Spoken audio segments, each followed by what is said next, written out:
tendency to repeat Russian and Syrian, and even in some cases, I think we'll get into in the closed session, Iranian information. Senator, every American deserves to know that people in our own government were providing support to our sworn enemy, al-Qaeda. Mark Kelly clearly thought he had Tulsi Gabbard boxed in. The setup was simple. Pull out a few old quotes, tie them to hostile foreign talking points, raise the specter of Russian or Syrian propaganda, and make her look radioactive without ever really wrestling with what she actually said. It was meant to be one of those polished Washington moments where the accusation does all the work and the facts barely get a speaking role. But that is not how it played out. Tulsi came in ready, flipped the whole exchange on its head, and turned what was supposed to be an attack into a brutal reminder of how often the political class wants the public to forget what actually happened in Syria. And before we go any further, make sure you like the video, subscribe to the channel, and stick around, because this one says a lot more about the people asking the questions than the person sitting in the hot seat. What makes this moment so interesting is not just that Tulsi pushed back, it is how she pushed back. Kelly tried to frame her comments as if merely saying the United States backed bad actors in Syria was somehow beyond the pale, like it was unthinkable, irresponsible, maybe even suspicious. That is the game, right? Take a deeply uncomfortable topic, wrap it in moral outrage, and hope nobody notices that the underlying issue was debated openly for years.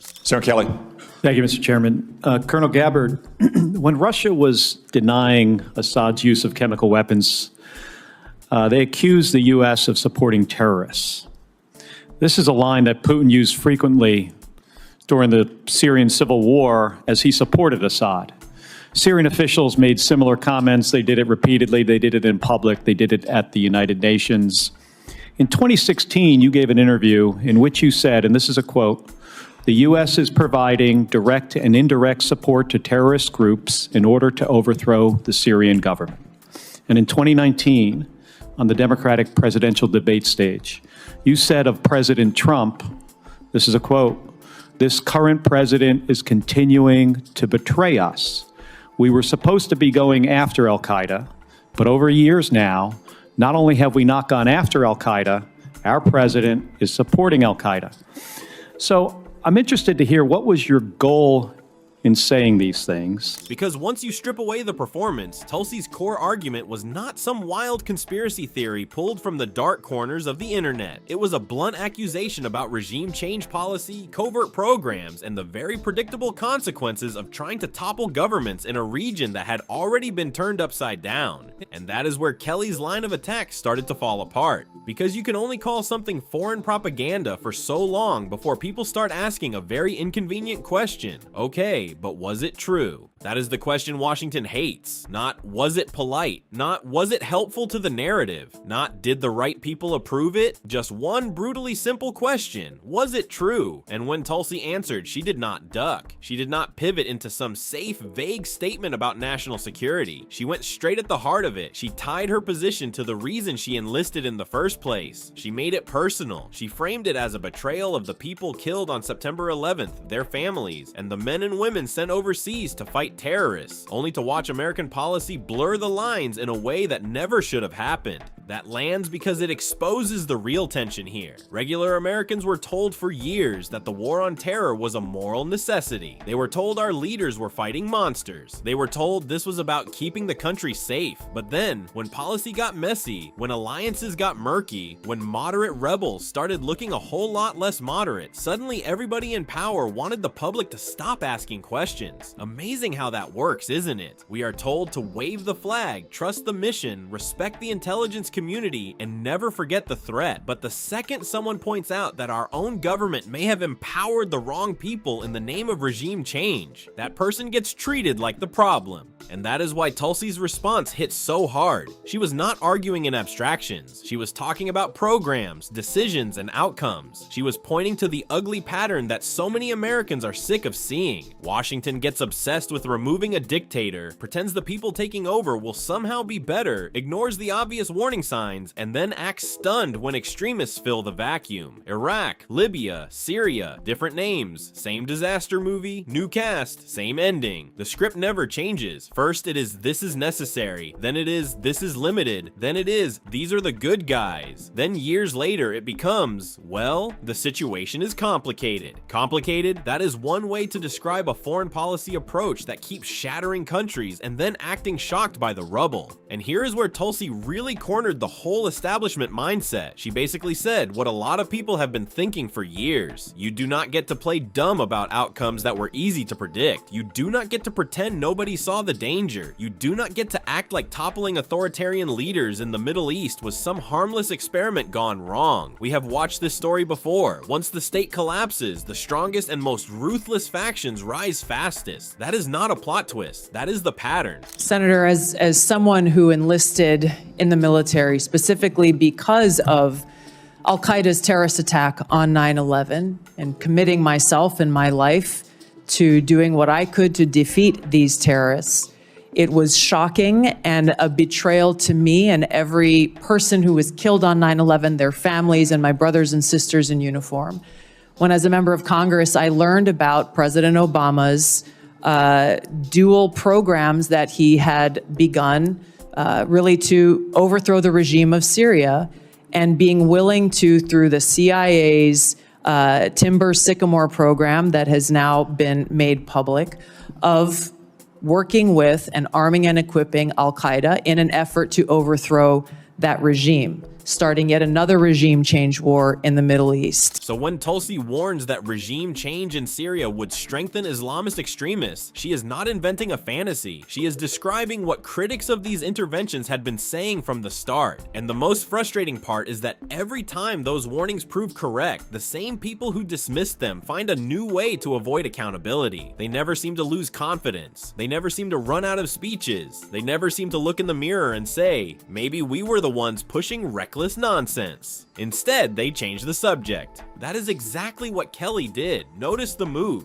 Tulsi raises the substance. She talks about support reaching people aligned with Al-Qaeda, about the danger of regime change, about the consequences of pretending extremists were somehow useful temporary partners. And Kelly's response is not to dismantle her argument point by point. It is to fall back on the safer terrain of tone and association. The "you are repeating enemy narratives" argument is basically Washington's version of pulling the fire alarm when a debate is going badly. It is what happens when challenging the facts is harder than smearing the person saying them. And that should bother people way beyond partisan politics. Because whether you love Tulsi, hate Tulsi, or fall somewhere in the middle, the bigger issue is the method. If somebody criticizes a disastrous policy, the answer should be to debate the policy. If somebody makes a serious allegation about what our government funded, armed, tolerated, or ignored, the answer should be evidence, transparency, and accountability. But too often the answer is this lazy little magic trick where concern about the policy gets reframed as sympathy for the enemy. It is intellectual blackmail. Agree with us or you are helping them. That line has been used to bulldoze criticism for decades, and people are tired of it. And honestly, they should be. Because the American public has been burned too many times by officials, experts, and media figures who spoke with total certainty right up until reality humiliated them. Think about how often the public is told to trust unnamed experts, anonymous assessments, carefully managed leaks, and people whose track records should have gotten them laughed out of the room years ago. Yet somehow they are always back on television, always back in hearings, always back to telling you that this time, for real, they have it under control. At some point it stops being confidence and starts looking like a system that protects its own, no matter how many failures pile up behind it. DoD train and equip program, again, begun under President Obama,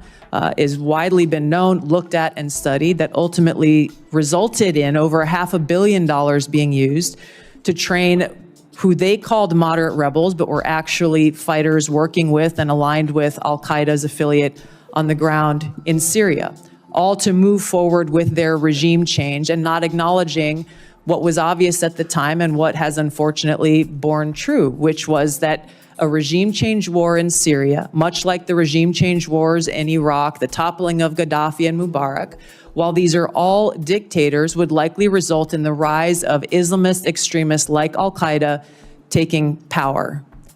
I shed no tears for the fall of the Assad regime, But today we have an Islamist extremist who is now in charge of Syria, as I said, who danced on the streets to celebrate the 9/11 attack, who ruled over Idlib with an Islamist extremist governance, and who has already begun to persecute and kill and arrest religious minorities like Christians in Syria. That is why moments like this resonate. Not because everyone suddenly becomes a Syria expert, not because everyone has memorized every program name or policy timeline. It resonates because people can smell when someone is dodging the real issue. And Kelly, whether he meant to or not, helped Tulsi make her case by refusing to meet it head on. The more he leaned on the Russian talking points frame, the more it sounded like he did not want the underlying accusation examined too closely. And let's be real, that accusation is explosive for a reason. If Americans spent 20 years hearing that Al-Qaeda represented one of the greatest threats to the country, then any suggestion that US policy directly or indirectly benefited factions working alongside that network should trigger outrage across the board. Not selective outrage, not outrage only when the right person says it, real outrage. The kind that cuts through party labels, the kind that makes people ask who knew what when they knew it, and why the public was expected to just swallow the contradictions and move on. That is the emotional force Tulsi tapped into. She framed it not as some abstract geopolitical disagreement, but as a betrayal. And whether people agree with every detail of her analysis or not, that language matters because betrayal is exactly how these forever war dynamics feel to a lot of Americans. Families were asked to sacrifice. Soldiers were sent into chaos. Citizens were told this was about defeating terrorism. Then, behind the curtain, policy became a swamp of half-truths, covert maneuvering, strategic ambiguity, and the same old fantasy that America could micromanage who would inherit power after another regime got knocked over. Here's where it gets even more revealing. Tulsi did not need Kelly to fully admit she was right. She just needed him to fail to refute the core point. And that is basically what happened. Once she forced the conversation back to whether people in government supported forces aligned with Al-Qaeda, the moral clarity of the original attack started evaporating. Suddenly, the whole exchange became much less about her supposed disloyalty and much more about an establishment that cannot handle its own contradictions being named out loud. That shift matters, because for years, Tulsi has occupied this strange space in American politics where she draws intense hostility not just because of what she says, but because of which consensus she breaks. She is not hated simply for being wrong. Plenty of politicians are wrong every day and get rewarded for it. She is hated because she is willing to say certain sacred cows are not sacred at all. She challenges interventionism. She questions intelligence narratives. She refuses to play the game where every critic of failed foreign policy must first prove they are not secretly working for the Kremlin. That makes her dangerous to a political culture that depends on keeping some assumptions off limits. And once you see that, the smear campaigns start looking less like genuine concern and more like enforcement. That is the word for it, enforcement. Stay in bounds, say the approved thing, criticize within the acceptable range. Complain about execution if you want, but do not question the mindset. Do not ask whether the whole regime change machine was rotten from the start. Do not suggest that people in suits and people behind podiums helped create the very chaos they later used to justify more power. Definitely do not say it with moral conviction and military credibility, because then the public might actually listen. Why that should be acceptable to anyone is beyond me. It shouldn't is be. certainly And not in our I understand, interests. and I Senator. appreciate your answer, and thank you. My concern has to do with the tendency to repeat Russian and Syrian, and even in some cases, I think we'll get into in the closed session, Iranian information, and to discount what comes from our intelligence community.